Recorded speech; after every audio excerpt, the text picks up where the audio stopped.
Horrifying images that changed the international community's perception of Syria's civil war, a gas attack on the rebel-controlled outskirts of Damascus on August 21st. I have a deeply held preference for peaceful solutions. Over the last 2 years, my administration has tried diplomacy and sanctions, warnings and negotiations, but chemical weapons were still used by the Assad regime. UN inspectors were allowed to visit the sites several days after the attacks. Most of the experts came from here. The Organization for the Prohibition of Chemical Weapons, or OPCW, which has now given CNN rare access to their laboratory and staging facility in the Netherlands. Frans Ontal is the head of inspector training at OPCW. The holy grail for environmental sampling is the neat agent, the agent itself. That might not be very practical.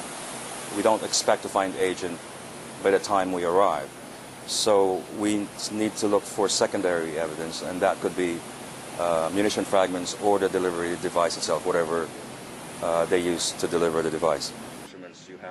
The inspectors are not allowed to talk specifically about their investigation in Syria, but they say they did not deviate from standard procedures. If we are to use this detectors to identify our sampling points or to identify what type of agent is on the ground or on the sample, we like to use at least two different technologies at the same time.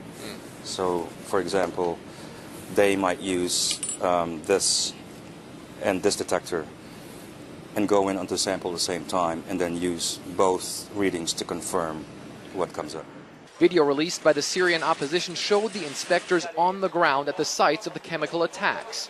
There was speculation that the team might have received samples from opposition doctors who took them immediately after the attack.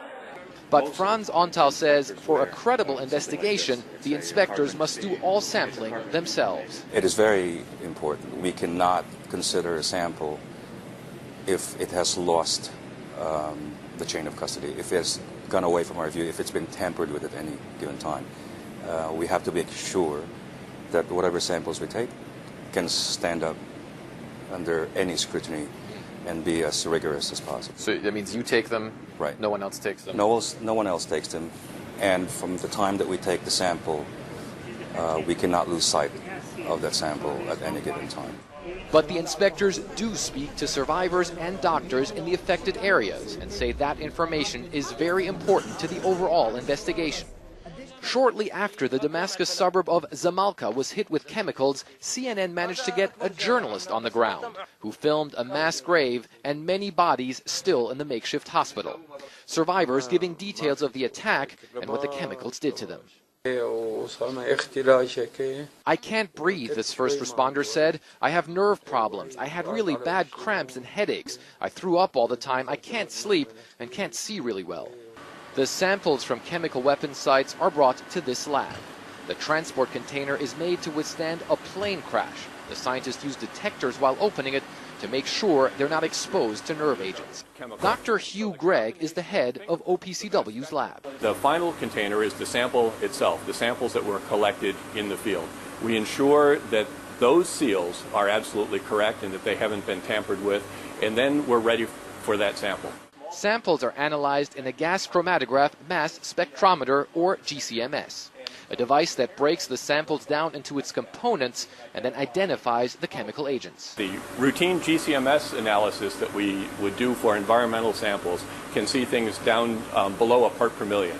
They can see samples that have been there for weeks or months. Under the threat of U.S. strikes and with Russian diplomatic pressure, Bashar al-Assad has agreed in principle to put Syria's chemical weapons under international control.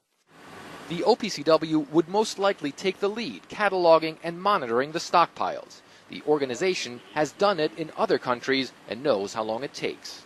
For our inspectors to catalog that, they would actually have to go and witness how many artillery shells, how much would they contain on an average fill.